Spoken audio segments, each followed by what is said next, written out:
revenue compliance and be able to bring down tariffs for our people. Mr. Speaker, I'm still getting used to being president, that's why I said Mr. President. Mr. Speaker, reduction in commercial and technical losses will lead to affordable tariffs for everyone and will bring relief to all users of electric power. We also aim in the medium term to achieve 100% gas utilization for power production and to eliminate completely the use of crude oil and fossil fuels. This will save Ghana hundreds of millions of dollars spent on the importation of fuel oils for power production annually. With regards to renewable energy, this administration will soon operationalize a renewable energy and green transition fund to enhance efficiency and accelerate Ghana's transition to renewable energy. This initiative will drive investments in sustainable energy solutions, including solar street lights, rooftop solar installations, off-grid solar systems, electric vehicle charging stations, and rechargeable outboard motors. These measures will reduce dependence on the national grid and position Ghana as a leader in Africa's green energy transition. Mr. Speaker, Ghana's petroleum sector has witnessed a precipitous decline, with crude oil production sinking by more than 32%. This has resulted from the high opacity levels, a very hostile business climate, and excessive political interference in the sector, culminating in most of the major oil companies exiting and stalling all upstream activities. The decline in upstream activity is obvious to any person familiar with the twin cities of Sekondi and Takoradi. Just under a decade ago, these cities were the bustling epicenter of fabrication, logistics, service activity associated with the upstream oil and gas sector. Unfortunately, my recent visit reveals many shut down facilities and many businesses have packed and left the shores of our country. Hundreds of workers have been laid off and left unemployed.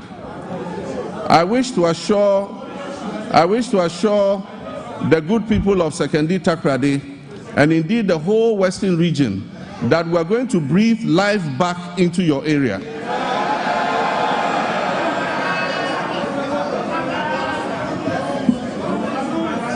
Mr. Speaker, we have already commenced revitalization of our upstream petroleum sector by creating a business-friendly and congenial environment for our partners and other prospective investors who wish to come in. My meeting with the players in the upstream sector have been extremely positive, and we have been assured of substantial investments running into billions of dollars in the very near future. Mr. Speaker, the Minister of Energy and Green Transitions gave the directive for the removal of the unitization based on the arbitration that took place.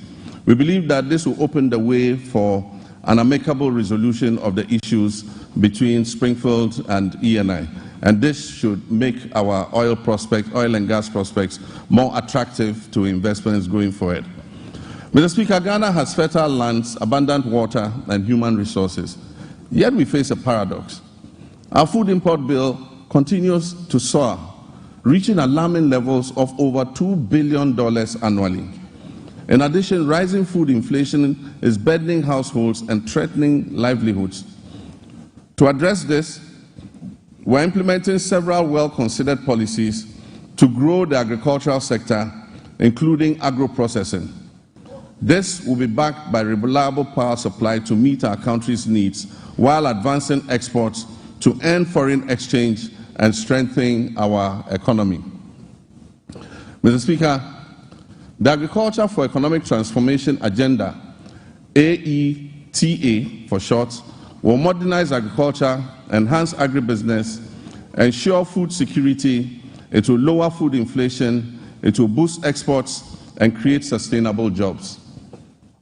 The Feed Ghana program will increase food production and reduce prices through projects like the Grain Development Project, focusing on rice, maize, and soya bean production. The Vegetable Development Project will target crops such as tomatoes, onions, and pepper. Our Poultry Farm to Table project will eliminate poultry imports and increase local production. Ghana imports 95% of its poultry needs, which costs over $300 million annually.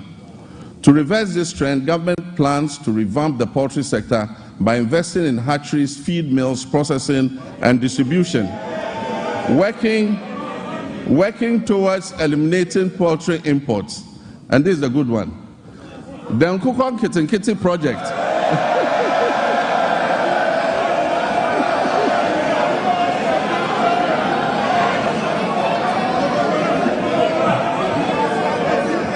We actually have a project called Nkukon Kitinkiti.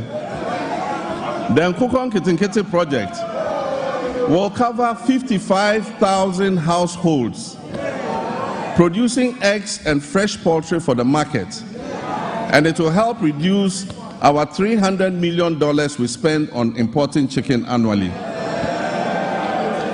Mr. Speaker, to strengthen the connection between agriculture and industry, we will prioritize value addition, processing, and distribution, and this will position agriculture as profitable and appealing, making it more attractive to our young people. We will implement an Agri-Next program to facilitate access to land banks by young farmers, to connect graduates with opportunities in the agricultural value chain, and promote greenhouse agriculture among the youth. This initiative will benefit approximately 30,000 young people. Mr. Speaker, the Livestock Development Project will also address Ghana's reliance on imported meats by restocking breeding farms and increasing local livestock production, thereby creating jobs and boosting self-sufficiency. For years, access to mechanization, quality seeds, fertilizer, and extension services has been a major challenge to our farmers. To address this, government will establish our flagship farmer service centers in every agricultural district, ensuring that farmers receive essential mechanization services and resources to improve their productivity and efficiency. Mr. Speaker, also in the fisheries sector, we implement strategic interventions to enhance productivity and sustainability. Key among these initiatives is the continued enforcement of measures to curb illegal, unreported, and unregulated fishing, which threaten our marine biodiversity and the livelihoods of our hard-working fisherfolk. We have intensified surveillance and monitoring operations, bolstered by the deployment of modern technology and strengthened collaboration with our key stakeholders. In the last month, we have expanded the supply of subsidized premixed fuel to support artisanal and industrial fishers, ensuring affordability and availability. We will also invest further in modern fish landing sites and cold storage facilities to improve post-harvest handling and thereby reduce losses and enhance the quality of our fish products. Aquaculture development is a key focus of our administration.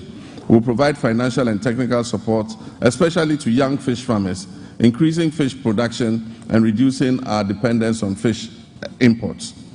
To increase the value addition in this sector, we will encourage the establishment of fish processing facilities, create more jobs, and boost exports. Our commitment to supporting women in the fisheries sector remains steadfast as we implement the programs to empower female fish processors and traders with financial capital and capacity building initiatives.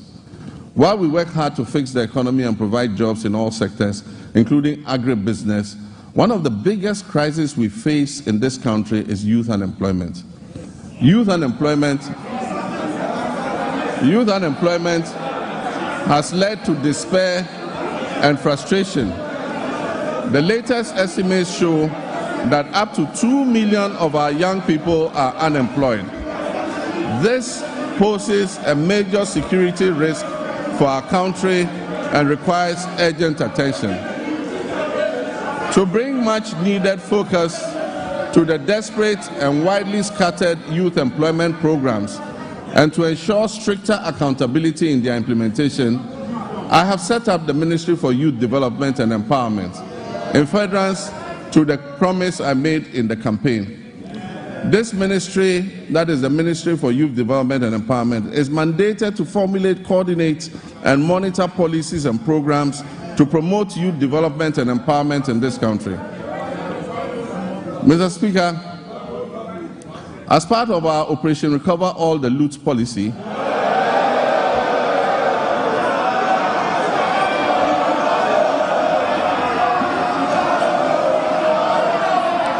Mr. Speaker, as part of our Operation Recover All the Loot policy, ORA, I've already tasked our investigative bodies to bring the culprits of the National Service Ghost Name scandal to justice.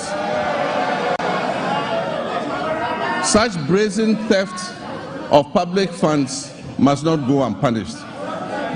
It is estimated that the criminal addition of some more than 80,000 ghost names could have yielded the suspects over 50 million Ghana cedis every month. Unfortunately, some of these suspects are believed to have absconded from the country already.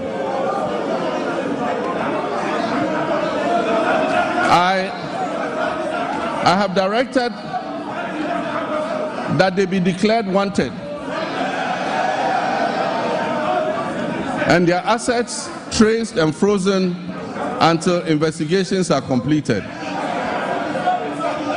To achieve a legally robust regime to govern national service, I've also tasked the Minister for Youth Development and Empowerment to coordinate and present to Parliament a legislative instrument to support the implementation of the newly passed National Service Authority Act 2024. That's Act 1119. We will introduce short military training as part of our national service scheme. This will instill a sense of fitness and discipline into our youth. The administration of scholarships is another challenge. It has been fraught with a lot of challenges. The poor who genuinely need scholarships are unable to access them because the rich and wealthy always crowd them out. To fulfill our government's vision of promoting transparency, equity, and sustainability in the scholarship scheme, we shall streamline the award process to ensure that not only deserving youth benefit from the system, deserving youth benefit from the system. We shall introduce increased transparency, including publishing the list of beneficiaries every year. Mr. Speaker, job creation is one of our main pillars, and it was one of the major promises we made to the youth of Ghana. To help actualize this promise, we're going to roll out what we call the Ejumawura program. This initiative will create, track, and mentor young businesses annually with a special focus on our youth. For the first phase, the top 2,000 implementable business proposals will be supported with business development training, mentorship, access to startup capital, marketing, and networking to operationalize their innovations and business ideas. We will also launch our flagship National Apprenticeship Program to equip at least 10,000 young people in the informal sector with employable skills, including providing apprenticeship fees and startup kits when they have completed. The Youth Development and the Interior Ministries will facilitate the training of our young people in the Okada business in areas such as road safety regulations, financial literacy, and digital skills, as well as facilitating the acquisition of motorbikes. We will introduce electric motorcycles on a high purchase scheme to eliminate the use of petrol and make their businesses more profitable. Mr. Speaker, Her Excellency the Vice President's Empowerment for Women and People with Disabilities program will also be launched this year. The program will target women and people with disabilities and other vulnerable groups to build their capacity and offer them access to finance to create their own jobs. Mr. Speaker, the Ministry of Communications, Digital Technology and Innovations will also focus on developing youth IT skills and fostering innovation. Under the 1 Million Coders program, young people will receive training in coding, web app development, digital marketing, and other digital skills. This initiative aims to equip them with the necessary skills for employability in the digital ecosystem. We must provide meaningful and relevant education to prepare our youth for today's technology-driven job market. Despite various reforms, issues related to low-earning incomes persist within Ghana's educational system. I'm committed to ensuring that quality education remains a top priority. The system we have inherited is outdated in many ways and must be realigned to meet the needs of the 21st century and the fourth industrial revolution. Recognizing the urgent need for national dialogue on education and in the spirit of inclusive governance, I launched the National Education Consultative Forum on February 18th in WOHO. I look forward to the recommendations which we will incorporate into our sectoral policy reforms. Mr. Speaker, even though Article 38 of the Constitution guarantees equitable access to education across Ghana, 30 years after the Free Compulsory Universal Basic Education FQ program was implemented, its full objectives remain unmet. To tackle this issue, government will redefine the scope of basic education and introduce the Zero to Hero initiative to enhance foundational literacy and numeracy. Additionally, ICT training will be integrated into early childhood education at the basic level. Over the next 3 years, it will be expanded to cover at least 300 classrooms, 30 centers of excellence, 1,000 teachers and district teacher support teams focusing on the teaching of mathematics and literacy. This year, the Ministry of Education will fully implement a new curriculum for senior high technical schools and STEM schools, introduce a standardized national sign language for hearing impaired learners from kindergarten to SHS, and review the kindergarten and primary school curriculums. To increase access to quality education, we will scale up our social intervention programs like the capitation grants, the feeding grants for special schools, and the government's BECE registration initiative. Mr. Speaker, to promote inclusion and equity, the government will enhance and resource the Islamic Education Unit to recruit more Islamic and Arabic tutors for English-Arabic schools. We will establish STEM and TVET schools in underserved and peri-urban communities. We will provide scholarships to brilliant but needy students in deprived communities, especially for study in law, medicine, and engineering.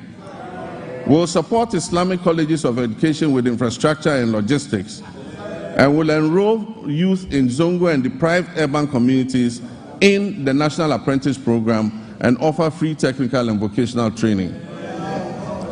Mr. Speaker, it is important to continue to retain and motivate our teachers in all schools, especially in the rural areas.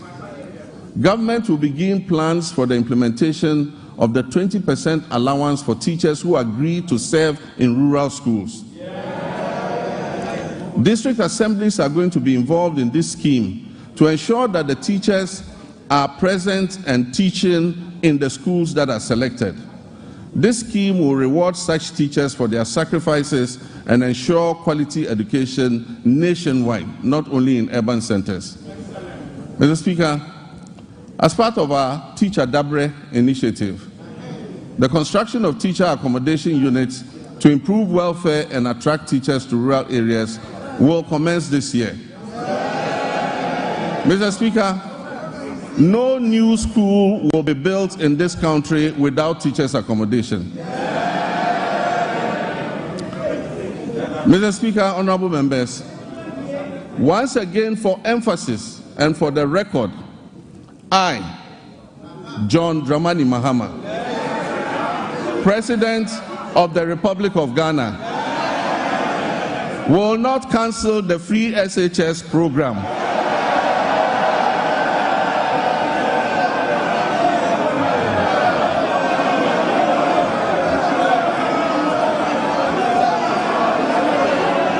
I will not cancel the free SHS program. I am determined to make it better by improving its implementation. And also, for the record, students who have benefited from the free SHS since its inception are about 3.4 million. The figure of 5.1 million beneficiaries as put out by the previous administration was an exaggerated and false narrative calculated to achieve political credit. Mr. Speaker, while the free SHS program has improved access, the implementation of the program leaves much to be desired. The outcomes of the ongoing National Education Forum will guide our reform efforts in this sector.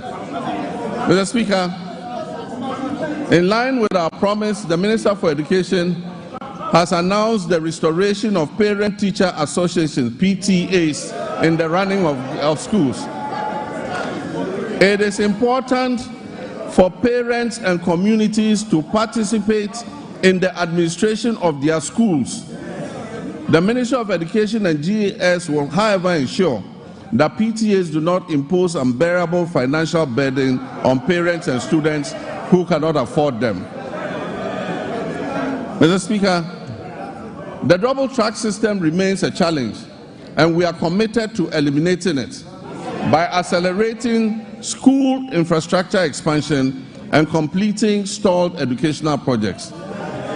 To fund this, the Education and Finance Ministries are working to uncap the GET Fund so that we can accelerate projects in secondary schools.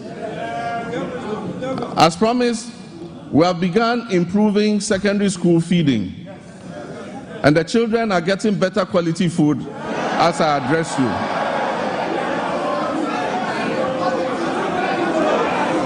Mr. Speaker,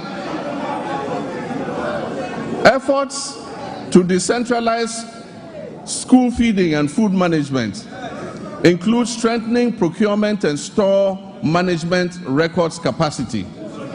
Once completed, food procurement and management will be fully handed over to the secondary schools to do their own food procurement.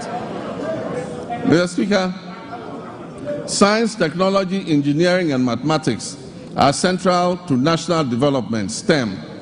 We'll therefore expand STEM programs at all levels to equip all students for the global economy. We don't believe in building single standalone STEM schools. We believe that STEM must be part of the curriculum of every secondary school. Mr. Speaker, regional TVET centers of excellence will be established to provide practical skills. Every region will get a TVET center of excellence to expand technical and vocational education training. Mr. Speaker, honorable members, Ghana has consistently missed its gross tertiary enrollment targets with a rate below 22%, far from the 40% goal that has been set by 2030. Despite over 460,000 secondary graduates coming out annually, 55% qualify for tertiary education, and only 35%, 161,000 of the 460,000 enroll in tertiary education, leaving over 300,000 without access. To address this, government is introducing a no-fee stress policy to eliminate tertiary admission fees, which currently serve as a barrier to higher education for some students. This will be supported by an enhanced student loan scheme, which is called the Student Loan Plus. The no-fee policy will also cover all persons with disabilities. And for emphasis, persons with disabilities will pay no fees for tertiary education throughout their study. And so PWDs who gain admission to tertiary institutions will pay no fees. Additionally, TVET enrollment will be increased from 11% to 20% to boost employment. Mr. Speaker, rising enrollment has strained university infrastructure, causing overcrowding and inadequate accommodation. We are determined to expand access, improve quality, and align tertiary education with national goals, particularly in STEM. Feasibility studies for new public universities or campuses of existing universities to be established in the 6 new regions will commence this year. Seed funding for these projects will come from the GET Fund in order to enhance access. Governments will this year engage with the existing public universities to identify suitable sites on their campuses, acquired lands, for the implementation of the private sector participation in the provision of hostels project. This is a partnership between government, the universities, and private investors to expand hostel capacity on their campuses. This will allow more students to be accommodated on the campuses to allow for a better learning environment. Mr. Speaker, academic freedom will be upheld. We will not interfere in the administration of our tertiary universities. And our hope is that the institutions will ensure good governance in their administrative practices. Mr. Speaker, next, our health sector faces significant challenges that jeopardize the very foundation of affordable health care.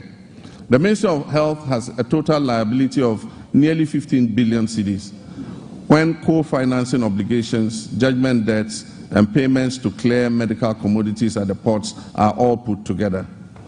The last major hospital equipment replacement program was undertaken in 2014 when I was president. Since then, most hospital equipment in the Ghana Health Service facilities have deteriorated or broken down. Mr. Speaker, the Agenda 111 program, which was started as a knee-jerk reaction during the COVID-19 pandemic, when the Ghanaian public had begun to appreciate the significant investments that the previous NDC administration had made in healthcare facilities, and began to lament the many hospital projects that had stalled under the previous administration, a promise was made to build 111 hospitals. Mr. Speaker, I'm sad to note that there is no dedicated funding source for such a gargantuan project. There is no dedicated funding source for this gargantuan project. Mr. Speaker, for the record, as I speak, not a single Agenda 111 hospital is operational. In any part of Ghana, I challenge you, not one is operational. Mr. Speaker, and it is worth disclosing that $400 million has already been disbursed under the Agenda 111 project. Mr. Speaker, at a rate of approximately $80 million per hospital, this $400 million spent could have completed and made operational at least 22 of those hospitals. Mr. Speaker,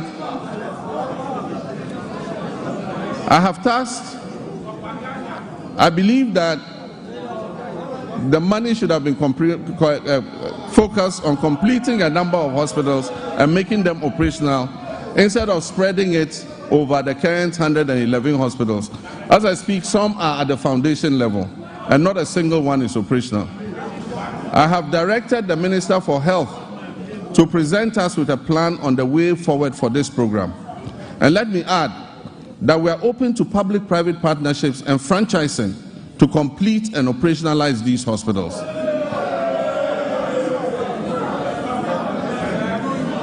Mr. Speaker, one of the most pressing issues confronting our health sector today is the USAID's sudden 90-day pause in services without prior notice and the looming threat of complete withdrawal of programs that do not align with the USA's strategic interests.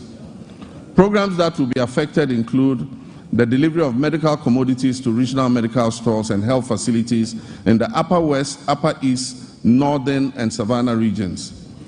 USAID support for the National HIV/AIDS Control Program includes the supply of antiretroviral therapies in the Western, North, and Afro regions. These will also be affected. The withdrawal puts at risk approximately $78 million in earmarked funds for malaria, maternal and child health, nutrition, and HIV/AIDS. It also covers some programs being run at the Noguchi Memorial Institute in research. The impact will be challenging without urgent intervention. I've therefore directed the Minister of Finance to make immediate financial arrangements to mitigate this loss, and I expect that this will be reflected in his budget, which will be presented to this House next month on March 11th. Working with the NHIA, will revive the Onua mobile healthcare vans. These vans will provide OPD, ophthalmology, dental, ENT, cancer screening and care in the remote and most vulnerable communities in our country.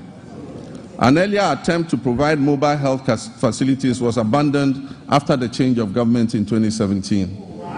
Mr. Speaker, public health experts are grappling with the conundrum of new diseases and re-emergence of old diseases. The unpredictable nature of disease outbreak suggests we must make our health systems more resilient to shocks. Since October last year, Ghana has faced a severe cholera outbreak. As of February 17, 2025, I'm sad to report that 6,300 suspected cases, 545 of these cases were confirmed to be cholera, and unfortunately we lost 49 of our compatriots. The outbreak has affected 118 districts across the Greater Accra, Central, Western Ashanti, and Eastern regions. To control the situation, we have launched an aggressive vaccination and public education campaign, among other interventions. Mr. Speaker, sanitation within the context of infectious disease outbreaks, personal hygiene, and environmental sanitation must be a major priority for us. Our cities and towns must be made cleaner than what we currently have. We commit to right the wrongs and keep our cities and communities clean through appropriate investment, supervision, and performance tracking in the sanitation sector. Mr. Speaker, as I speak, the Upper West region is facing a severe meningitis outbreak. And I know, Mr. Speaker, you have made an important contribution to ameliorate the situation in your region, and I commend you for that.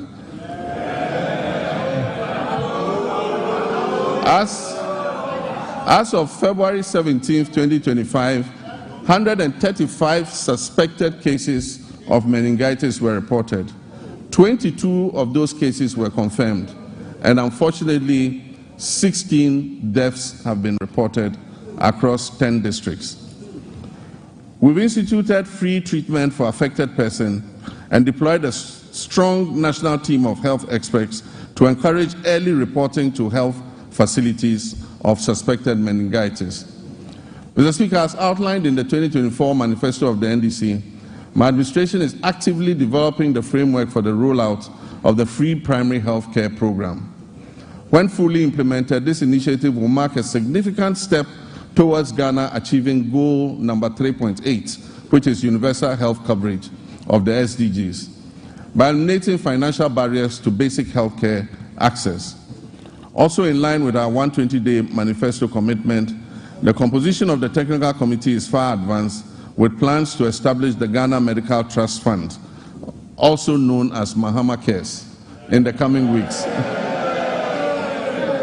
Mr. Speaker, honorable members, this fund will be dedicated to financing the treatment of non-communicable diseases, which have seen a significant rise over the past decade. As part of this initiative, the government is committing to allocate financial resources towards this project in 2025, with further support to be mobilized from private sector partners to ensure the sustainability of the fund. Once operational, the Ghana Medical Trust Fund, otherwise known as Mahama Cares, will directly address the financial burden of patients who require dialysis treatment, cancer care, and other critical non-communicable disease-related interventions. Together, the free primary health care, which will focus on early detection and prevention and treatment, and the Ghana Medical Trust Fund program, which will focus on relieving the financial burden of treating non-communicable diseases will help to revolutionize Ghana's healthcare system by improving healthcare accessibility and outcomes and enhancing productivity and well-being across the country. Mr. Speaker, Ghana will become the pharmaceutical manufacturing hub of West Africa. And my previous record in government speaks for itself. When I injected funds into Ghanaian-owned pharmaceutical companies to expand their production capacities. Mr. Speaker, as this exciting phase unfolds under the 24-hour economy initiative, we must strengthen every aspect of our pharmaceutical industry. And this includes the Food and Drugs Authority and the Customs and Security agencies in order to avert the use of fake drugs and the importation of illicit drugs into our country. We await thorough and unbiased investigation into the alleged opioid pill importation into Ghana and other West African countries. The outcome will be shared, and I can assure you necessary action will be taken. Mr. Speaker, as a Social Democrat, I'm resolutely committed to eradicating all forms of discrimination in our society. Our vision is to foster fairness and cultivate an inclusive environment where everyone can engage fully and equally in social, economic, and political life. With my Vice President, the history-making Professor Nana Jane Opoku-Agyeman, we will engage with all stakeholders, including our development partners and civil society organizations, to prioritize gender equality, equity, and social justice. We will establish strong social protection mechanisms and enhance legal safeguards for women, girls, and other vulnerable groups. Our initiative would include enacting comprehensive laws and policies designed to dismantle harmful social norms, to enhance access to crucial resources and opportunities, particularly for young women, and reduce overall vulnerability within our society. Mr. Speaker, I'd like to take a moment to commend you and this House for your unwavering support and guidance, which were instrumental in passing the Affirmative Action Act of 2024, Act 1121, during the 8th Parliament of the 4th Republic. My government is dedicated to successfully implementing this act to ensure gender equity across the political, social, economic, educational, and cultural spheres. The Ministry of Gender, Children and Social Protection is actively collaborating with relevant stakeholders to guarantee that this act is fully operational, including attaining the 30% target quota for women in political appointments. I'm pleased to report that women currently make up 23.21% of all appointments, and we are diligently working towards reaching the targets set forth in Act 1121. I'm, however, concerned about achieving gender balance, especially at the local government level. Very few women have mastered the courage to apply for the positions of metropolitan, municipal, and district chief executives. And unfortunately, the few who have courageously applied have been edged out on very flimsy and parochial grounds. It is my hope that the National Constitution Review Conference will clear a pathway for the election of DCEs.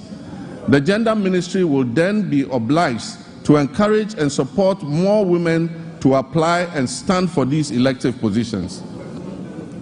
In our pursuit of empowering women, Mr. Speaker, we'll establish the Women's Development Bank.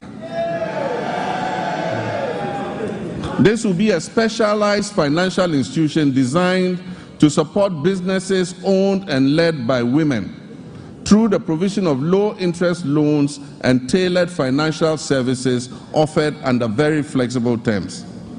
Consultative processes are underway to ensure the successful launch of this bank. And as part of our 120-day social contract, the Minister for Finance is going to allocate initial funding for the Women's Development Bank in the upcoming budget that will be presented to this House. Mr. Speaker, we are also implementing measures to expand the Livelihood Empowerment Against Poverty program under our Big Leap initiative. As we work towards completing the Ghana National Household Data Census by this year, 2025, we'll reassess the status of LEAP beneficiary households to facilitate the enrollment of new beneficiaries. Mr. Speaker, we are committed to enhancing the legal framework surrounding disability rights by passing the Persons with Disability Amendment Bill. Additionally, we will introduce a legislative instrument to strengthen further the provisions of the Persons with Disability Act, Act 715 of 2006. We reiterate our commitment to ensuring that individuals with disability have access to free tertiary education and equal opportunities to pursue their academic and professional ambitions.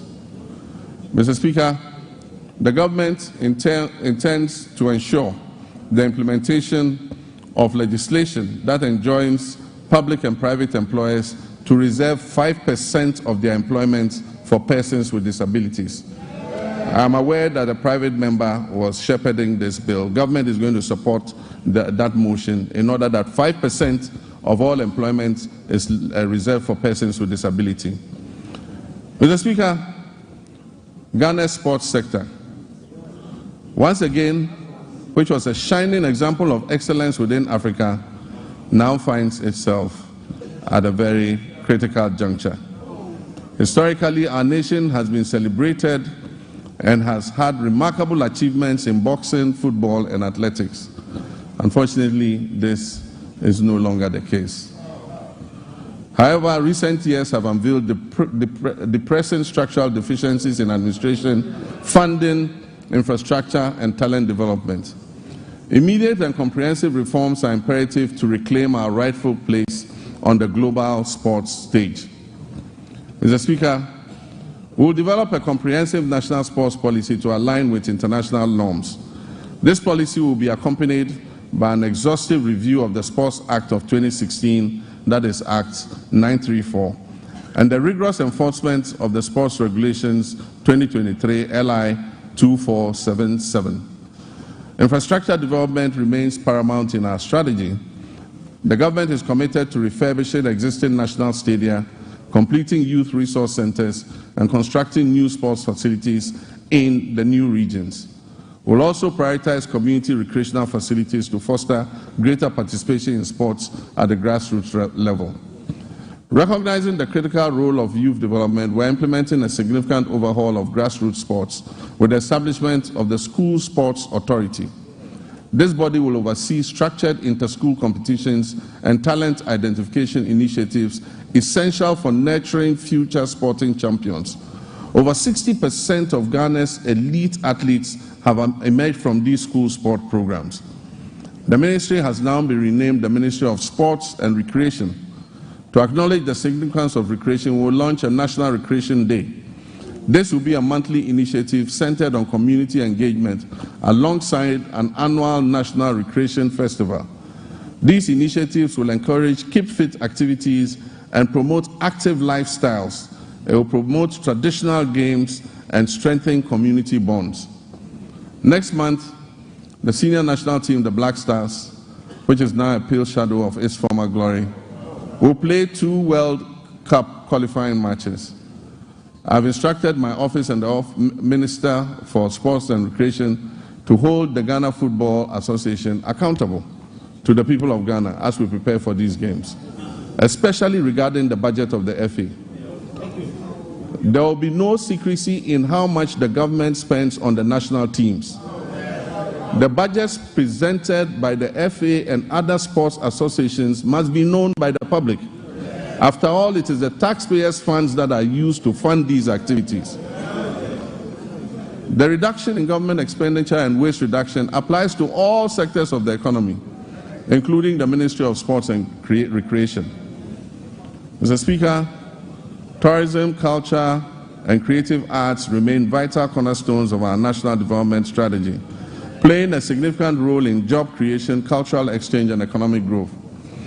In recent years, the ministry has launched transformative initiatives to position Ghana as a premier global destination, and this is positive. These positive initiatives aim to harness the country's rich cultural heritage, natural beauty, and our dynamic creative sector. Our flagship initiative, the Black Star Experience, aims to establish Ghana as the gateway to Africa for the global diaspora, featuring thoughtfully curated cultural, historic, and creative arts experiences in collaboration with the private sector diplomatic missions, ministries, departments, and agencies. Our aim is to position the Black Star experience as a uniquely Ghanaian tourism brand. The Pan-African Month will be a part of the Black Star experience. It will include street carnivals, a film week, a fashion festival, a food fair, theatrical and drama performances, concert party competitions, and monthly domestic tourism destinations. We will strategically promote meetings, incentives, conferences, and exhibition tourism to diversify our tourism offerings. Ghana's peaceful and democratic environment positions us as an attractive hub for international summits, business conventions, and high-profile gatherings. We must capitalize on this unique advantage to maximize our benefits and strengthen our reputation as the country that is closest to the center of the world. We're also committed to revitalizing the Accra Marine Drive project, a significant urban redevelopment initiative which was designed to transform approximately 241 acres of Accra's coastline into a vibrant tourism and economic hub. Although the cabinet approval for this vital project was achieved during my presidency in 2016, progress has stalled. We will reassess the work completed and take decisive action to bring this all-important project back on track. We will develop the Osu Castle, the former seat of government, and the area around it as a tourist attraction. It will have a pedestrian precinct with arts and craft markets, jewelry and gold markets. This approximate 22-acre land will become a destination for tourism. Mr. Speaker, our road network is the cornerstone of our nation's infrastructure, facilitating over 90% of the transportation of goods and services across this country. This vital network is critical in supporting agricultural growth by linking farmers to markets, lowering transportation costs, and ensuring quicker access to essential supplies and services. The resulting interconnected benefits foster a vibrant economy and enhance the livelihood of countless of our citizens. Mr. Speaker, while the previous government has made lofty claims about achieving unprecedented milestones in the road sector, available evidence does not support its assertion that it constructed over 13,000 kilometers of new roads. Instead, it has perpetuated a narrative that presents road maintenance and rehabilitation efforts as new construction projects, misleading the public about what has been achieved. The proportion of poor roads has increased, especially in urban centers, where the number of roads in disrepair surged from 46% in 2015 to almost 60% by 2021.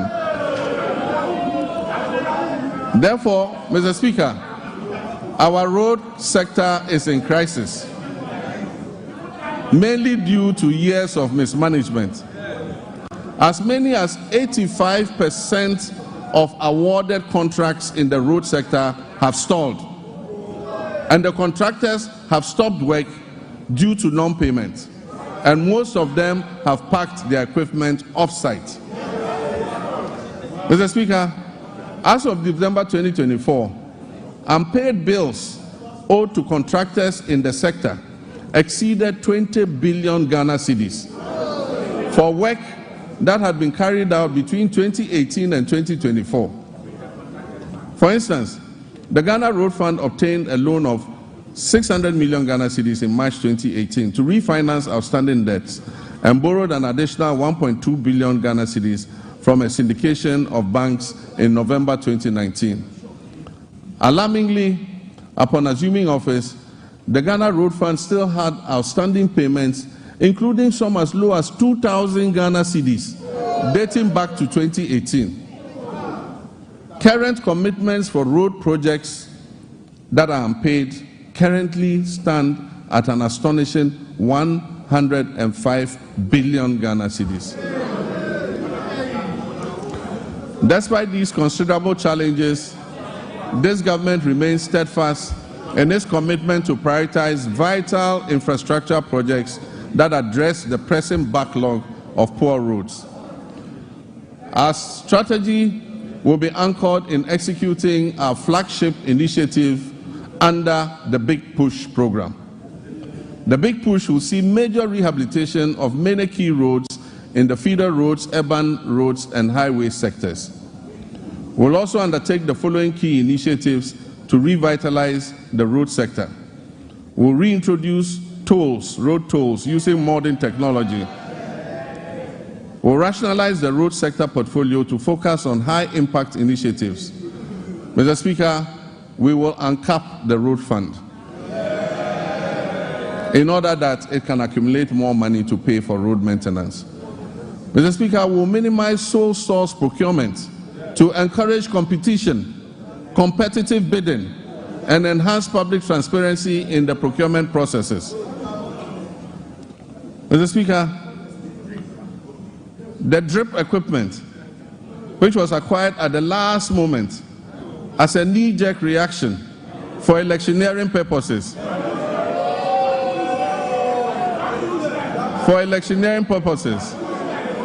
will be reorganized into regional mobile maintenance units to provide emergency road works in the regions.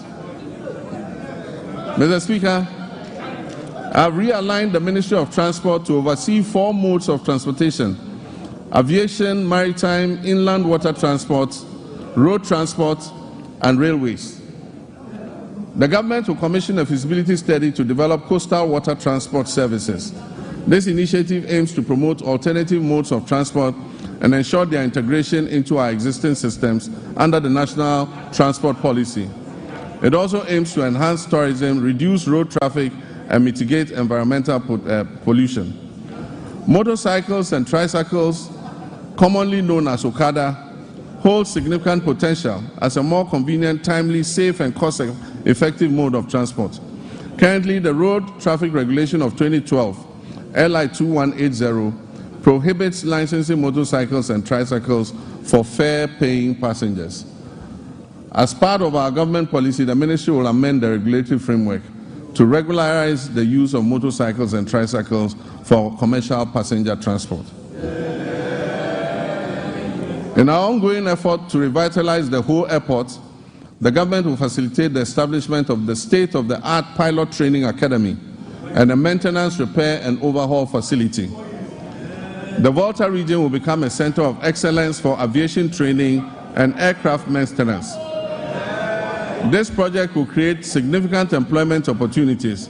It will stimulate economic growth and bolster tourism in Ho and the surrounding communities. I have directed the airport company to release 10 acres of land at the Ho airport for this purpose. Mr. Speaker, with the completion of the Tema-Mpakadang rail line, the government will launch passenger services between Tema and Adome. We will also begin developing the necessary infrastructure on the Volta Lake to facilitate freight transport between Tema Port and Bupe as part of our Eastern Corridor multimodal transport system. The Western Railway line will continue to be modernized in partnership with the private sector. This initiative aims to support the efficient transport of bulk cargo and minerals from the mines in Nsuta, Awaso, and Yinahin to the Takrady port, while providing passenger transport along the Western Corridor. Mr. Speaker, the last attempt by the previous administration to re-establish a national airline has failed. We will reopen a transparent process that will receive expressions of interest to invite competent, established partners to work with us to establish a national airline. We believe that an efficient national carrier can help reduce fares on routes where external carriers are currently enjoying a monopoly.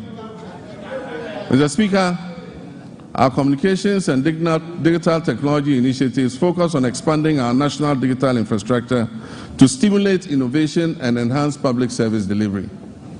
We're also dedicated to improving access to information and communication technology, promoting the digital economy, ensuring inclusive and equitable growth across all sectors.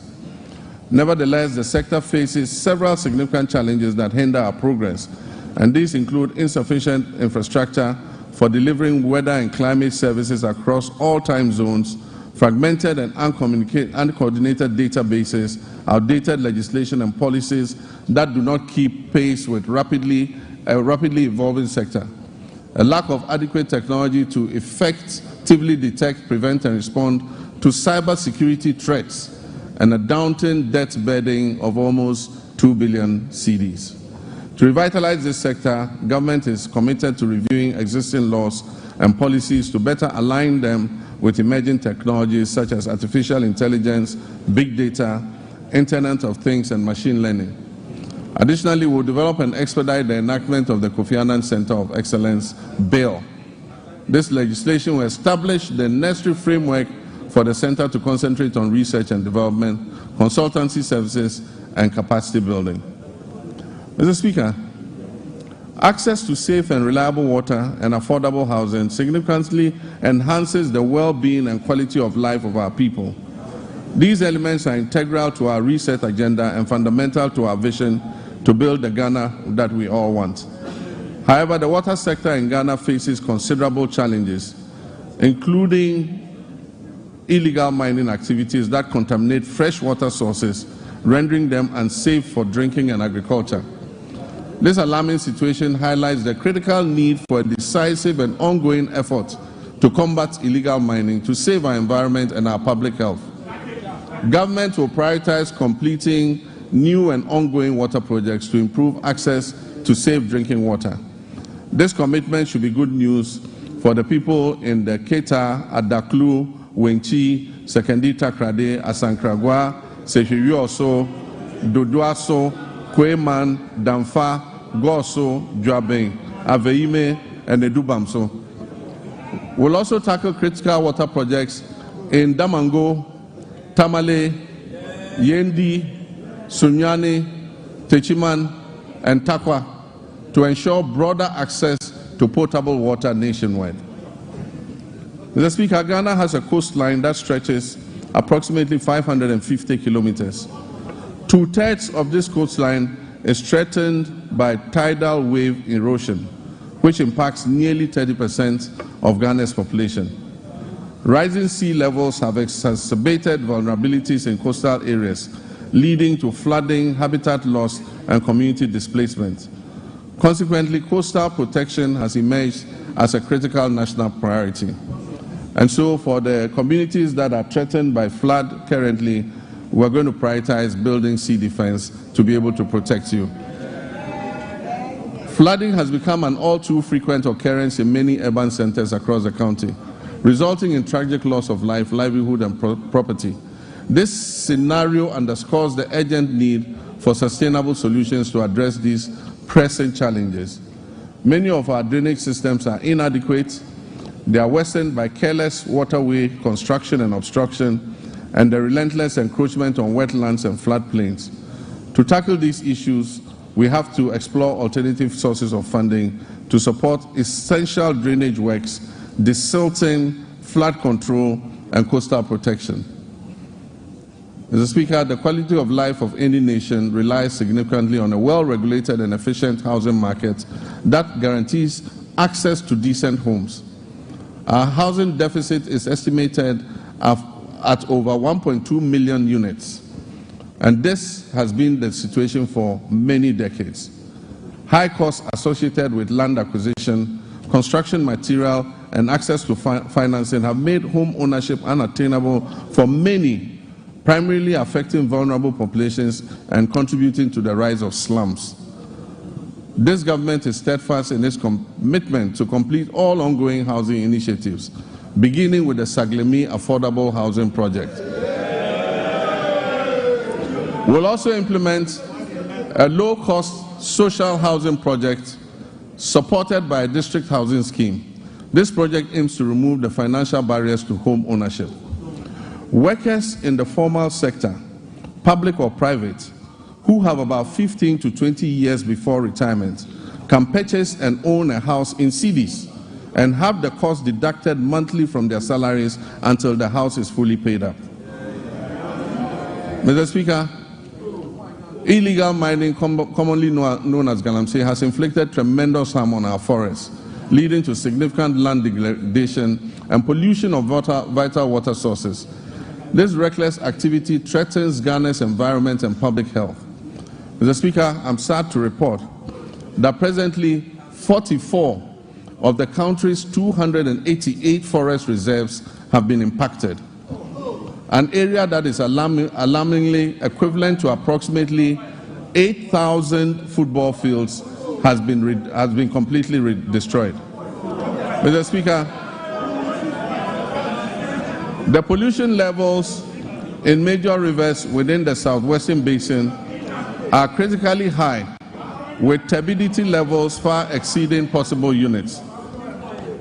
To combat this urgent crisis, we're implementing a proactive approach that includes robust and impartial law enforcement, meaningful stakeholder engagement, and the creation of alternative livelihoods for our citizens involved in galamsey. We're expanding the Minerals Commission regional offices to strengthen their regulatory oversight.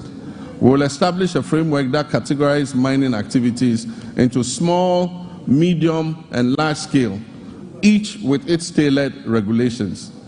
Mr. Speaker, we will establish a gold board, and we're in the process of doing it. Legislation will come to this House shortly. This gold board will ensure effective governance of the gold industry.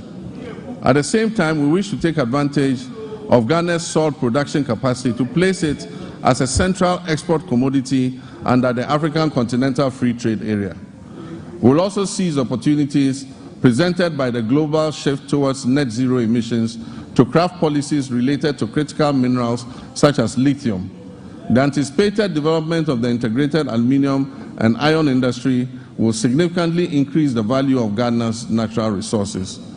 In our commitment to restoring degraded forests, we will launch the Tree for Life restoration policy and the Blue Water Initiative, which will transform mined-out areas into ecological recovery zones. This ambitious afforestation program aims to establish more than 50,000 hectares of new plantations and undertake 5,000 hectares of enrichment planting annually. We'll also implement public sensitization campaigns to foster sustainable forest management practices and uphold the Wildlife Resource Management Act. We're going to involve school children and the general public in tree planting and tree growing. Mr. Speaker, comprehensive reforms will be introduced to enhance transparency and efficiency while ensuring tenure of security in land administration. Climate change remains a pressing concern for Ghana and the global community. To meet our climate mitigation targets, Ghana has allocated 24 million metric tons of its carbon budget, totaling 64 million metric tons of carbon for authorization under Article 6 of the Paris Agreement. We've successfully authorized 3 projects which are poised to reduce 5.2 million tons of our carbon emissions. In line with our manifesto, we are committed to strengthening institutional and human capacity through necessary adaptation and mitigation measures to bolster resilience in critical sectors such as agriculture, forestry, energy, and water resources. We also pledge to align our national policies with international efforts to limit global warming to 1.5 degrees centigrade by 2050 and promote a fair and just transition to renewable energy sources. Mr. Speaker, we stand on the cusp of making history, the history of a country that prioritizes transparency and accountability as key elements of governance. During my campaign for president, I pledged, as captured by the NDC's 2024 manifesto, to take a strong stance against corruption. Mr. Speaker, we must end state capture. Mr. Speaker, we must end the purchase of state and public assets, such as land and other immovable assets, by members of the political class.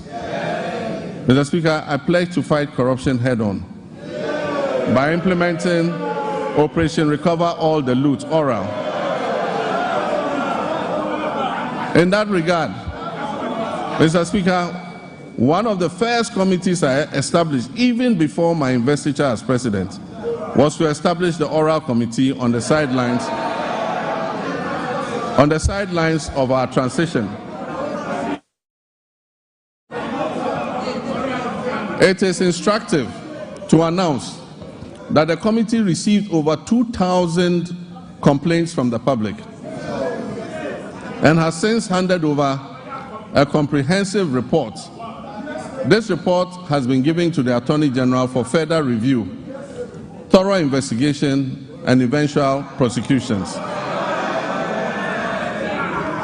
Mr. Speaker, the recent arrest related to the unwarranted payment of $2 million of Ghanaian taxpayers' money in the Sky train saga, and then also the National Service Ghost Name scandal, mark only the beginning of a comprehensive response based on the oral committee's findings.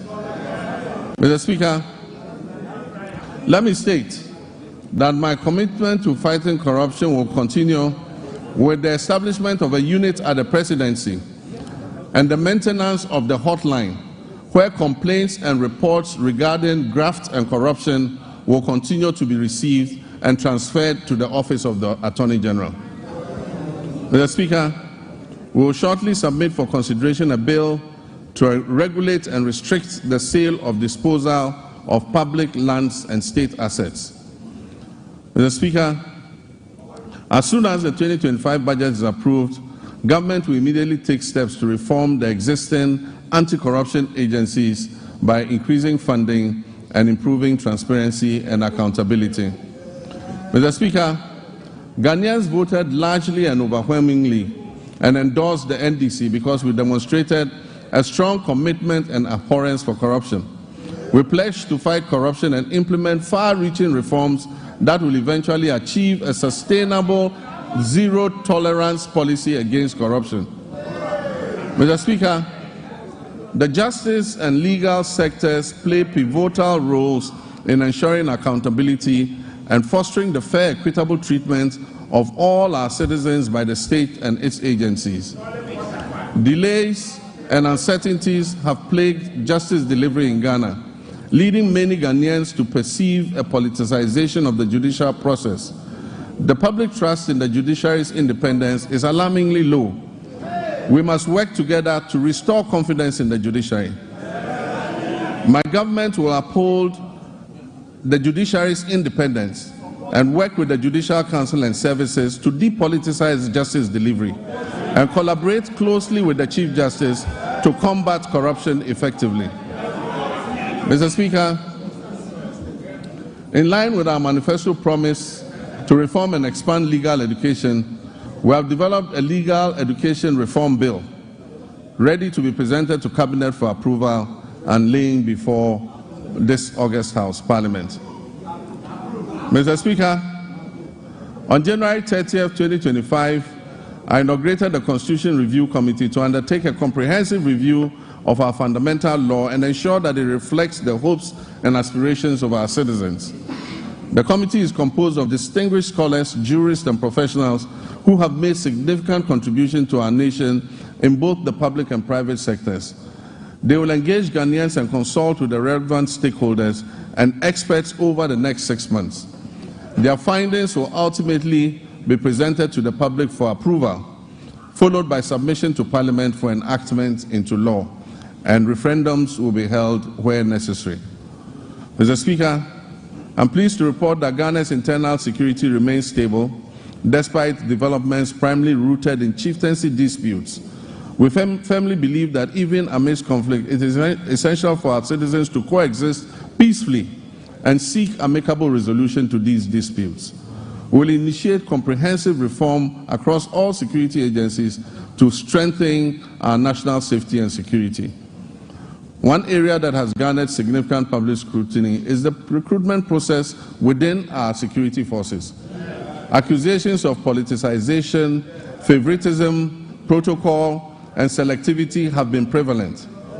Let me assure you that we are committed to changing that narrative and fostering a more transparent and equitable recruitment policy so that all our young people who wish to serve in these services have an opportunity to do so. We are dedicated to enhancing the capabilities of the Ghana Police Service, the Prison Service, the Ghana National Fire Service, the Immigration Service, and the Narcotics Control Commission, the Customs Division of the Ghana Revenue Authority, and all investigative bodies operating under the Ministry of Interior.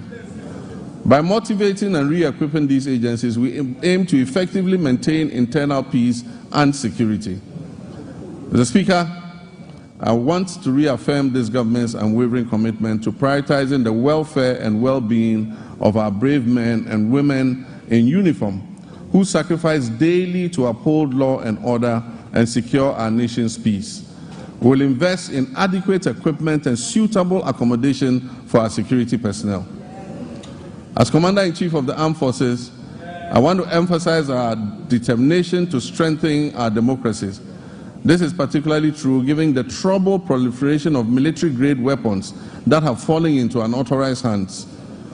These weapons pose a significant threat to our national security and our constitutional democracy. They endanger the safety of all Ghanaians and potentially exacerbate existing conflicts such as chieftaincy disputes, and in many cases fall into the hands of armed robbers. Since taking office, we have pursued a responsible approach to account for these unregistered weapons while maintaining stability within the security apparatus. I'm pleased to report that we've made substantial progress and are committed to ensuring that those responsible for this situation are brought to book. In our efforts to safeguard our citizens, Mr. Speaker, to safeguard our territory, to maintain our democracy, we remain vigilant against the threat of violent extremism and terrorism. Therefore, we are resolute in enhancing our defense mechanisms through diplomacy, counterintelligence, information sharing, infrastructure development, and the acquisition of appropriate technology. Achieving a stable and secure nation necessitates the motivation of our uniformed personnel. Currently, the Ghana Armed Forces faces a housing shortfall of over 17,000 units, and we recognize that the inadequate state of barrack accommodation needs to be addressed promptly. In addition to housing, we'll prioritize improvements to rations and fuel supplies for our security forces. Quality healthcare is another critical aspect of motivating our armed forces. As we work to expand and improve facilities at the Tertiary Military Hospital, complemented by the recently restored oxygen plants, we remain committed to finishing the delayed Afari Kumasi Military Hospital, which is still a top priority for my government. The goal is to complete and operationalize this facility before the end of this year. Mr. Speaker, like many other state institutions under the previous administration, the Ministry of Defense is burdened with approximately 3.7 billion cedis in debt, a figure that continues to grow as new and undisclosed debts are uncovered. However, the demands of our Army, Navy, and Air Force continue to rise, necessitating the need for modern platforms for effective operations. Despite these financial challenges, I am confident that the Ghana Armed Forces possesses the human resources necessary to revitalize the defense industry's holding corporation, which can support the government's efforts in this regard. DWEN, which was begun under the late President John Evans Atamils of blessed memory during my tenure as chair of the Armed Forces Council, is essential for fueling Ghana's industrialization drive, which is aligned with our 24-hour economy initiative. Although DWEN has expanded, it's yet to be fully optimized to deliver the returns needed for the Ghana Armed Forces and our nation. I've tasked the Minister for Defense with incorporating innovative and significant private sector participation into DWEN's operations to harness its considerable potential for economic growth.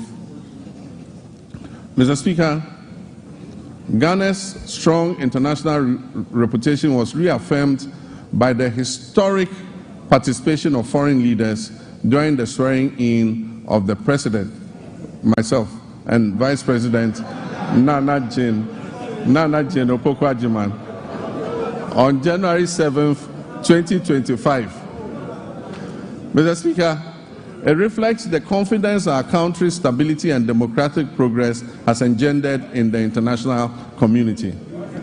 Ghana remains committed to its Pan-Africanist ideals, non-alignment, democracy, and global cooperation, and the rule of multilateralism, embracing a policy of friends to all and enemies to none. We'll continue to cultivate diplomatic ties based on mutual respect and shared values. Mr. Speaker, Ghana is open for business. Our policy on economic diplomacy focuses on export diversification, foreign investment, and job creation. A new blueprint and delivery unit at the Ministry of Foreign Affairs with clear performance indicators will be launched soon to ensure foreign engagements yield tangible benefits for our people. Because of emerging security threats, especially on our borders, Ghana is committed to security initiatives, particularly in the Sahel region. We'll maintain a continuous engagement with our Sahelian neighbors and continue to work with them to resolve the difficult situation that they are confronted with. I've appointed a special envoy to help sustain diplomatic relations with our Sahelian neighbors, aiming to achieve their reintegration, if possible, back into our regional bloc.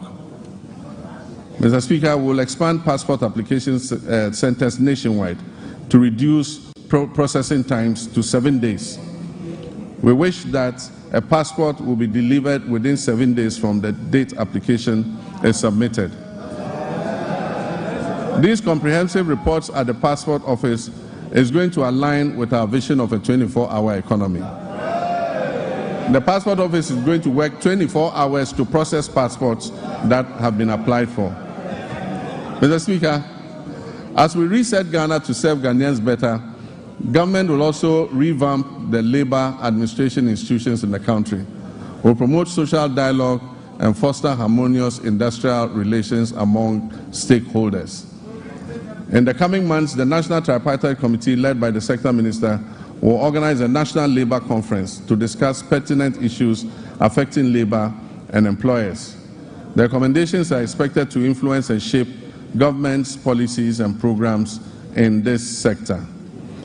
Mr. Speaker, we will launch the Ghana Labor Export Program, which would allow Ghanaians to go abroad and work with countries that we have signed agreements in specialized areas like engineering, technology, welding, carpentry, masonry, and nursing, teaching, and so many and so forth. The government will maintain strict fiduciary responsibility for the operation of the National Pensions Regulatory Authority and the Social Security and National Insurance Trust. This year, the NPRA will fully automate its internal operations and the pension industry will be regulated. This is critical to safeguarding the growing pension fund assets. As part of measures to increase pension coverage in the informal sector, which currently stands at only 11%, the government will implement an informal sector pension inclusion initiative to increase participation in micro-pension schemes. Decentralization has been at the heart of our government system, yet key players in the process, such as assemblymen and women, often face neglect and inadequate compensation.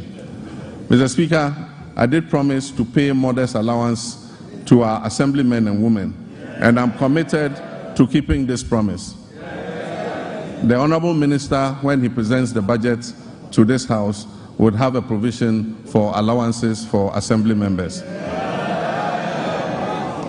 Mr. Speaker, I have just unveiled the state of the nation as I came to meet it.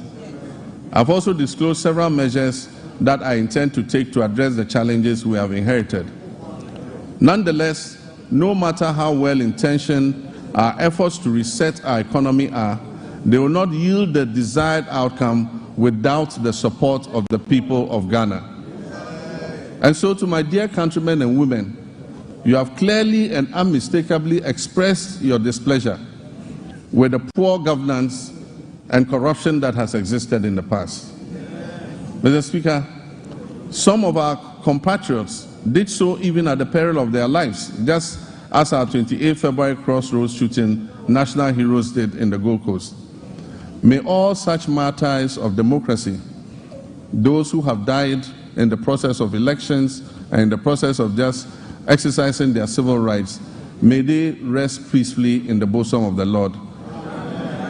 Mr. Speaker, we will, as I promised, investigate these deaths and we will provide appropriate compensation to the families of those who have died during the elections. My brothers and sisters, you gave me a compelling mandate that leaves no one in doubt about your expectations of me and my government. You embraced the vision to generate new and well-paying jobs through the 24-hour economy initiative. The arrogance of power that you so much abhor will be a thing of the past. I will enforce and demand the highest standards of performance from those I have chosen to work with me to improve the circumstances of our country. I'll publish a code of conduct that they will be strictly made to abide by. Mr. Speaker, it would be remiss of me if I didn't admit that the entire economic value chain is currently in the internal ICU, As I recall mentioning a few intensive care units, as I recall mentioning a few years ago when we were still in opposition, the economy is even worse than we had envisaged. But this gives us ample opportunity to be innovative in our efforts to resuscitate it. And so what are the key takeaways from me for the people of Ghana? 1, that we shall fight corruption effectively. 2, that we shall run a lean government of no more than 60 ministers. 3, that we shall realign the ministries, agencies, and departments to eliminate duplication. 4, that will introduce austerity, reduce wasteful expenditure and spending, and improving tax collection. 5, that we shall widen Ghana's taxness, reform tax waivers, especially on investments, and return to our homegrown solutions. 6, that we will grow what we eat and reduce imports of food and goods that can easily be produced here in Ghana. Your voice and contributions will prove invaluable on this journey of national reset, and I encourage you to make your voices heard. I commit to the judicious use of your resources, eschewing waste and ostentation. We will always endeavor to make the most of the little we have, so that together we can guarantee a brighter future for our children and our children's children. Though the state of our nation now may appear bleak and the task of addressing it may seem daunting, nothing should stop us from achieving our goals once we set our minds to it.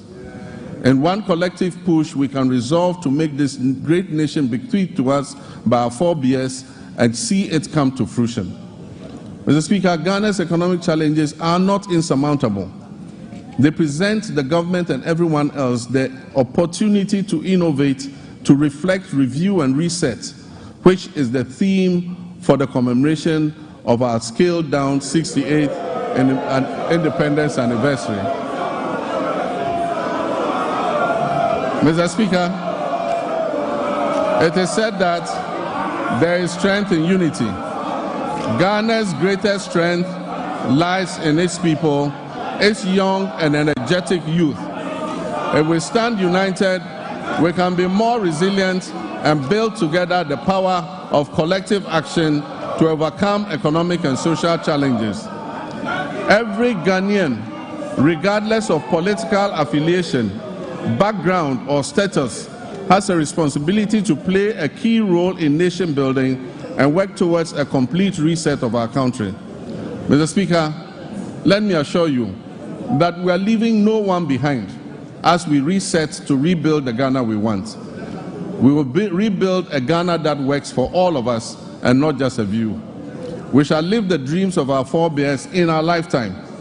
And so, my countrymen and women, where despair once existed, let hope radiate. And where the sun appeared to set on our bright prospects as a nation, let a new dawn of enthusiasm and renewal supplant it.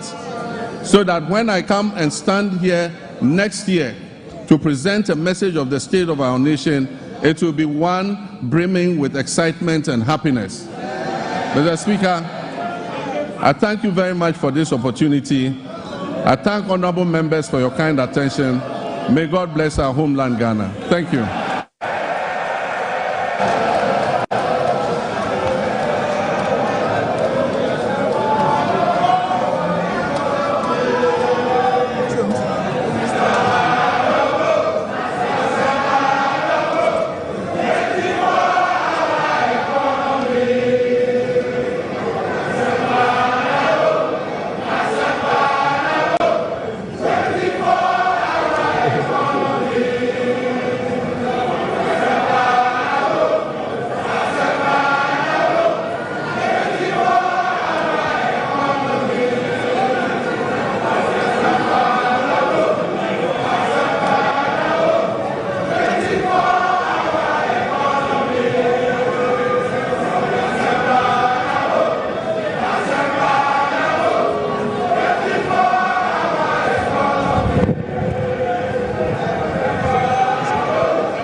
members, please resume your seat. Honorable members,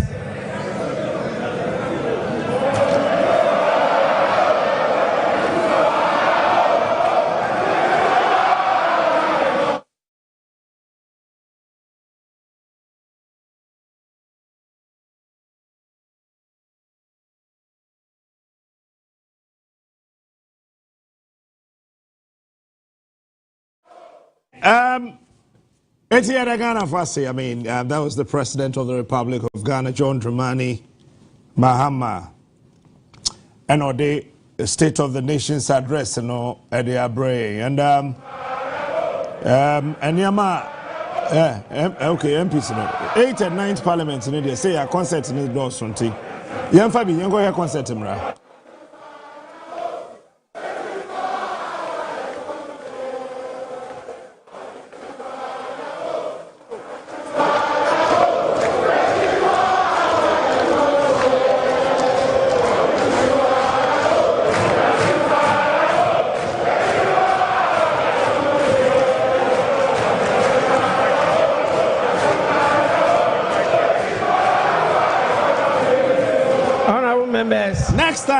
Next time, see two party or what bemu from Betty. Also, before the 20 minutes, one tone voice.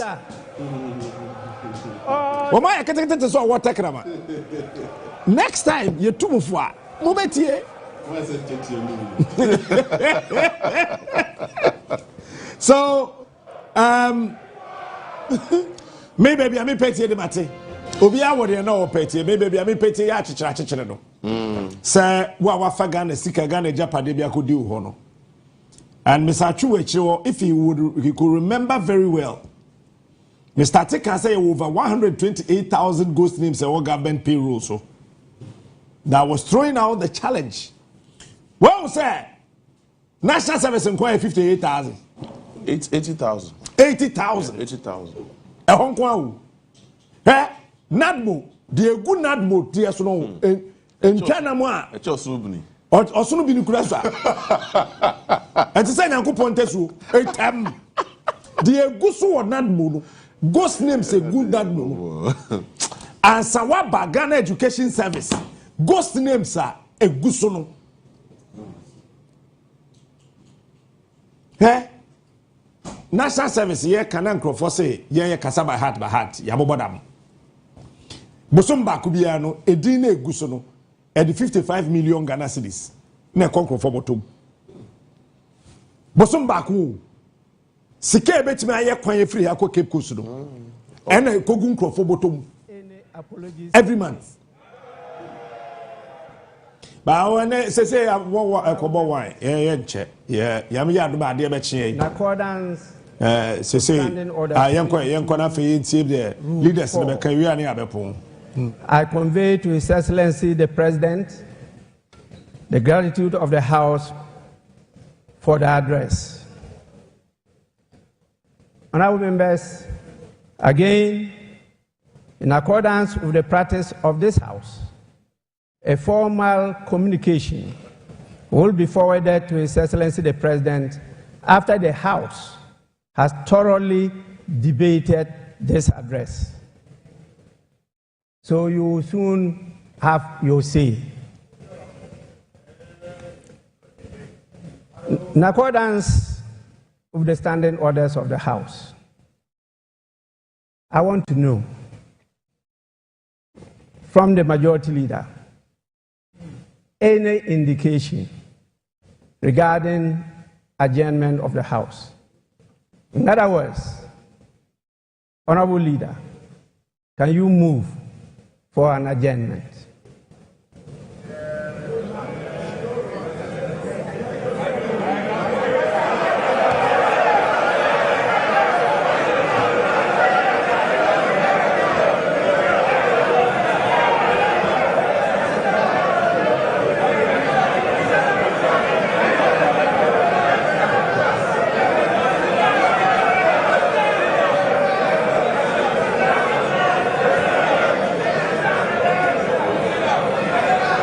Honorable Majority Leader.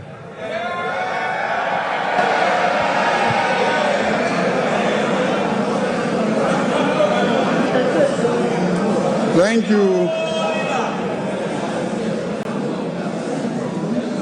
Thank you very much, the Right Honorable Speaker. Right Honorable Speaker, we wish to thank His Excellency the President for fulfilling his constitutional obligations under Article 67 and duly presenting to us a message on the state of the nation. So, Speaker, things are clearly bleak.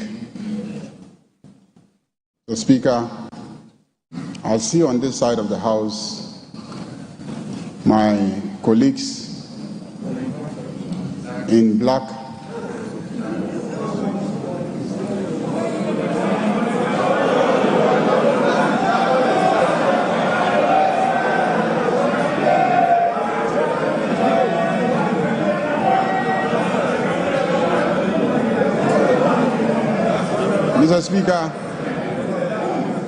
Mr. Speaker, it is obvious that they left this economy in a miserable state.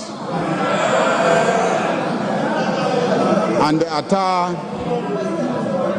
that they adorn today says it all. But this side is in white because His Excellency the President, we knew very well, was bringing to us a message of hope. Mr. Speaker, our elders have cautioned that you don't leave your kraal in the hands of a hyena as a caretaker when you are traveling. Don't be surprised when you come back and the carcasses of all your livestock are gone. Mr. Speaker, what has happened to our economy and our country and the presentation that has been made says it all. It is sad, it is unfortunate. But His Excellency the President has brought us hope. Hope for the youth of this country. Hope for the women. Hope for the Okada drivers. Hope for the private sector. Hope for students. And hope for ordinary Ghanaians who did everything to bring him to office with such an overwhelming number. Mr. Speaker, we have no doubt that everything outlined here gives hope, and this House will support His Excellency to deliver on his commitment. But more importantly, this House will support His Excellency to deliver on the promise of accountability. Those who so damage our economy must be held accountable. And we will support him to deliver on the commitment to accountability. Mr. Speaker, on that note, I move that this House be adjourned to tomorrow 10 o'clock in the forenoon. Thank you very much, Mr. Speaker. Minority Leader.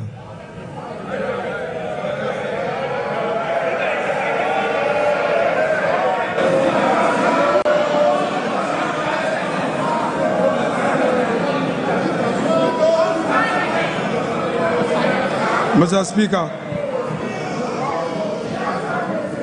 let me, on behalf of the Minority Caucus, congratulate His Excellency the President first on his election. This is the first time after the election that he's been to this chamber and to deliver a message on the state of the nation. Our side take this opportunity to congratulate you and wish you well. Second, Mr. President, On the 21st of February 2013, you notably said, quote, Mr. Speaker, the meat is now down to the bones. This was on the occasion of your address to Parliament. And you said that the meat is now down to the bones. This was at the time, Mr. President, that you were President of Ghana, and you had served as chair of the economic management team of your own government. Yet, when you came to this house, you lamented on the same state of the economy that you had presided, and re-echoed the point that we are left with just the bones. Mr. Speaker, the President again says that he has delivered, but it is clear that his strategy is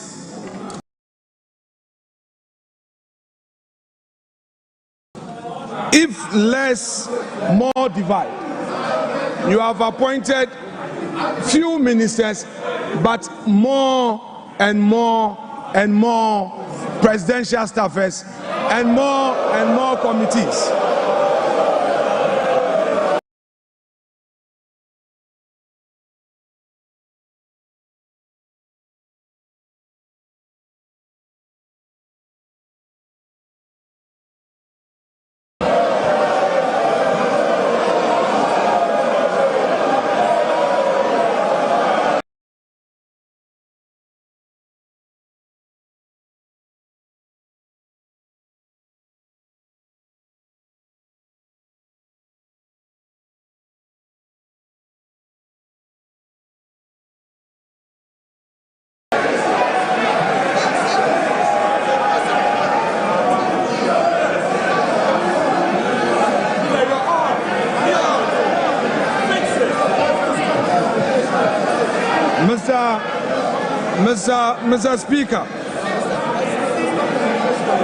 Mr. Speaker, His Excellency the President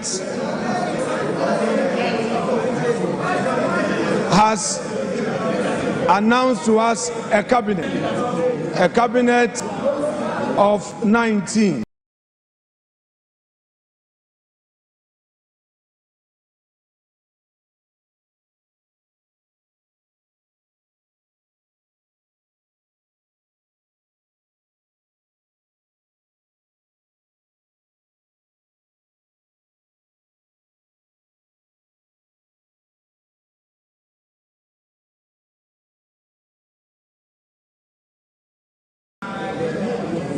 With only 2 women.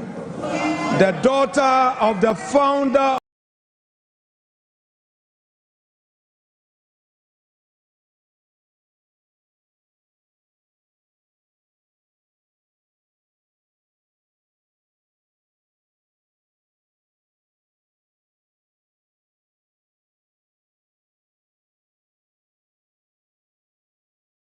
and the Vice President is sitting there. In percentage terms, we have only 10% of women in cabinet. Mr. Speaker, the President again, as part of his lamentations, is telling the nation that through some arrangements, they have been able to do 2 things. Pay domestic bonds that matured, and then also they have successfully done some financial engineering to pay some energy sector debt to keep our lights on. My question is, Mr. Speaker, has the President any budget? This is the budget he inherited, the revenues he inherited that he has used for this purpose. The same government is condemning. Mr. Speaker, he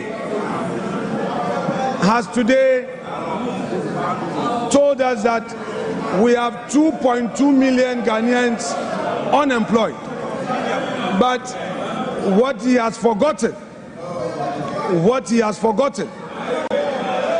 that in his administration, in less than 100 days, all we know is sack them, sack them, sack them, dismiss her, dismiss her, dismiss her.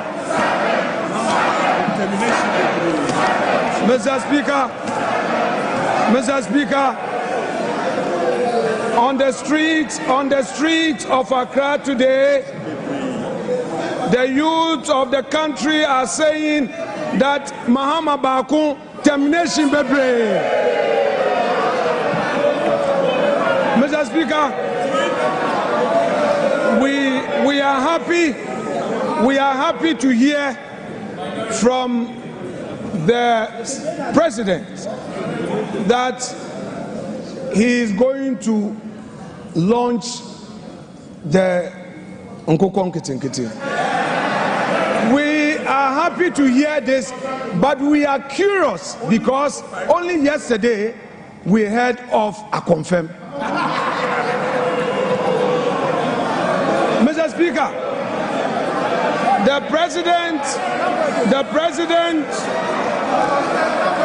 talked about the school feeding program, and in his submission on the school feeding program and the status of it, he said that they are now feeding the children well. What he didn't say was that at the time he assumed office, the previous government had paid every single one of the caterers. What he failed to tell Ghanaians was that President John Ajekum Kufuor, who is seated in this chamber, was the one who initiated the school feeding program. He did not acknowledge him.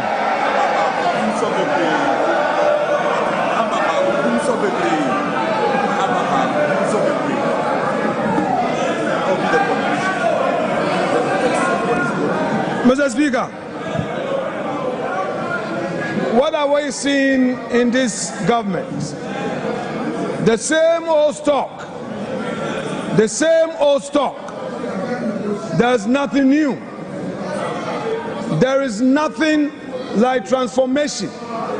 Only yesterday, Mr. Speaker, the youth of the NDC besieged the headquarters of the NDC demanding for jobs.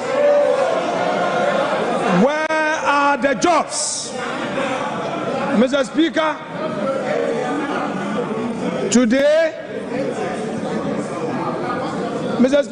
today we are seeing the 184 or so filling this chamber, the 183, plus the independent MPs who have caucused with the NDC. Today this house is full, but Mr. Speaker, Mr. President must know that the majority is frustrated.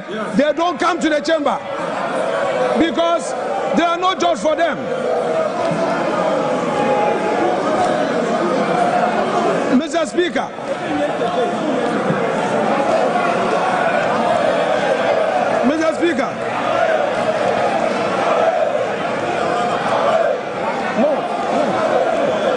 we have patience.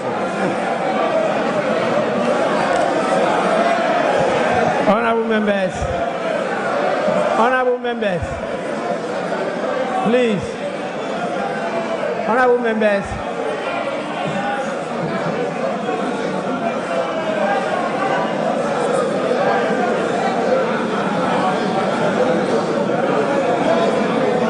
honorable minority leader, you have 1 more minute.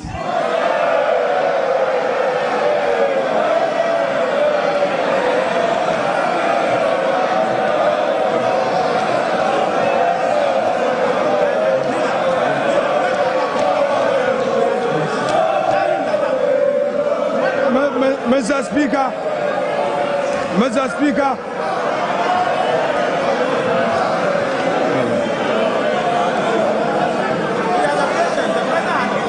Mr. Speaker, when Akufo-Addo was here on his last sonar, Akufo-Addo had patience for Emmanuel Ama Kofi-Boa to speak. Mr. Speaker, there must be patience for the minority side. I cannot be limited, Mr. Speaker. Let me finish.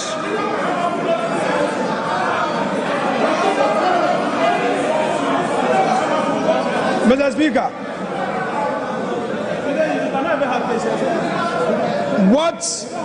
what we have heard today fails to acknowledge the strides made in the last 8 years. Mr. Speaker, the president failed to acknowledge that he came to meet a peaceful and a stable country. Two, the president failed to tell us that he came to meet a public and civil service that the government, in spite of all challenges, was able to pay consistently. Mr. Speaker, the president failed to tell us that in spite of all the crisis, consistently the Akufo-Addo government was able to increase wages, and the minimum we did was 11% as compared to his 10%. Honorable Minority Leader, Mr. Speaker, to conclude. Your time is up. Mr. Speaker, to conclude. Honorable members, my attention has been drawn to the presence of more distinguished members, and I want to draw your attention to them.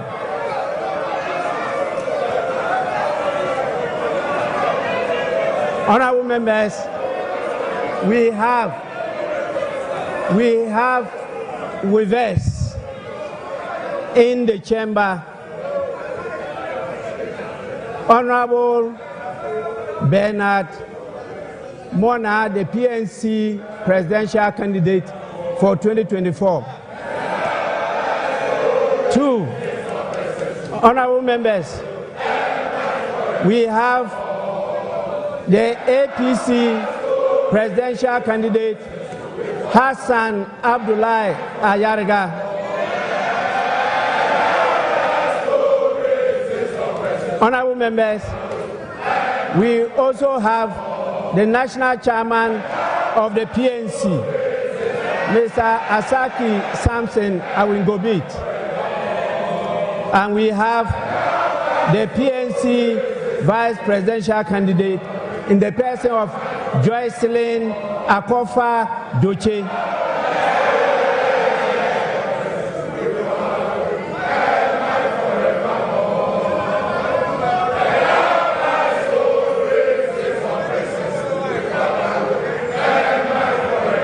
Honorable members,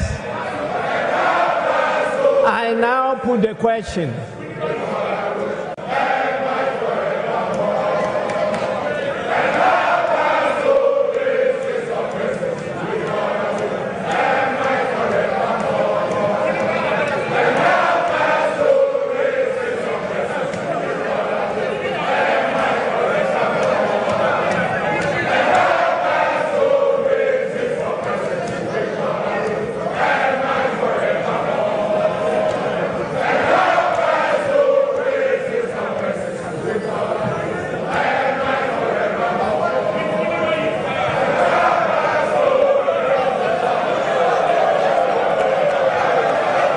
Honorable members, the motion has been moved and seconded. As many as are in favor of adjournment, say aye. As many as against, say no. I think the ayes have it. Honorable members, The ayes have it. The motion is adopted. The House is accordingly adjourned till Friday, 28 February 2025 at 10 o'clock in the forenoon. The House is adjourned.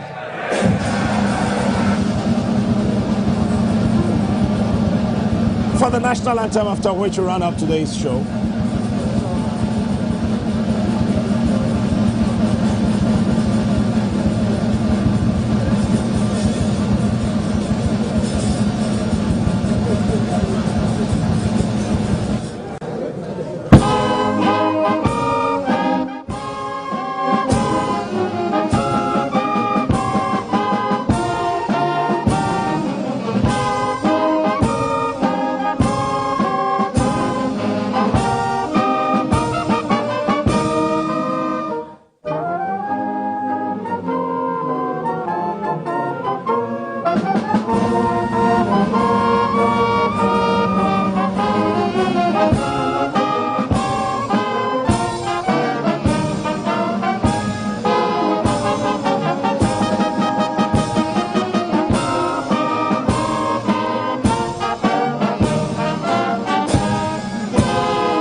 Minutes 7 after 1, and hey, sorry, because I'm English show. So sorry. It's, you know, His Excellency the President of the Republic, John Dramani Mahama, in the State of the Nation's address, many JB, I agree. But we are minority, I'm majority, and now we are majority, I'm minority. No, but you know, I don't fool. So you belong to the minority? No, I don't. Minority leader with brains. Possibly, yes. Okay, anyway. Yes. So both the majority and the minority have agreed. So you may reserve all comments until tomorrow morning. But I think Safeyo Markins has gotten a new title, the spokesperson of the NDC MPs.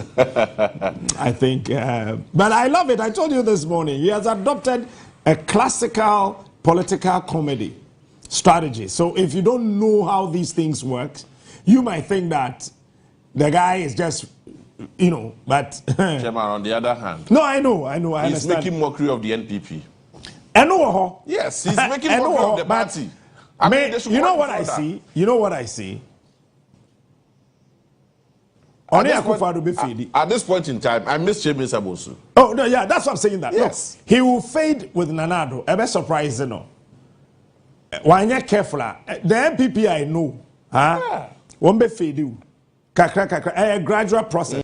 And you see, as some President Mahama Yeah, sure.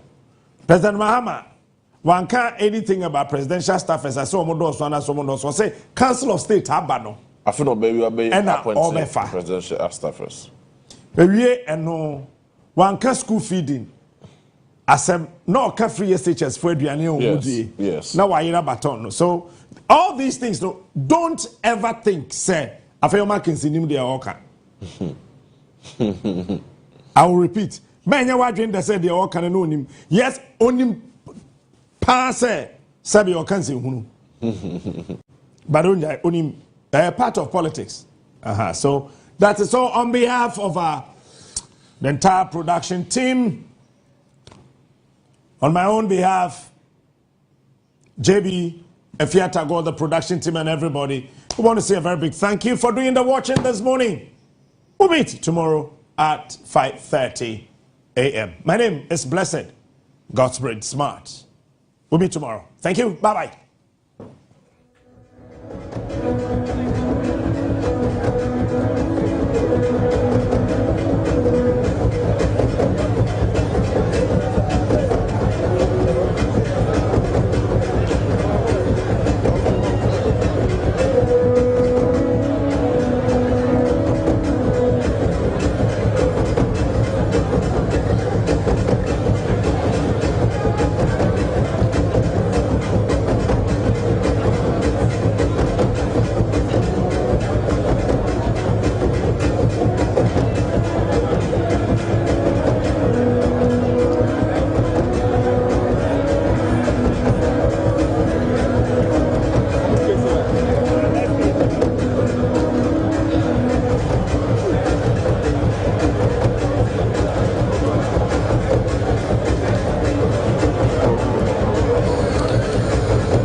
Michelle say.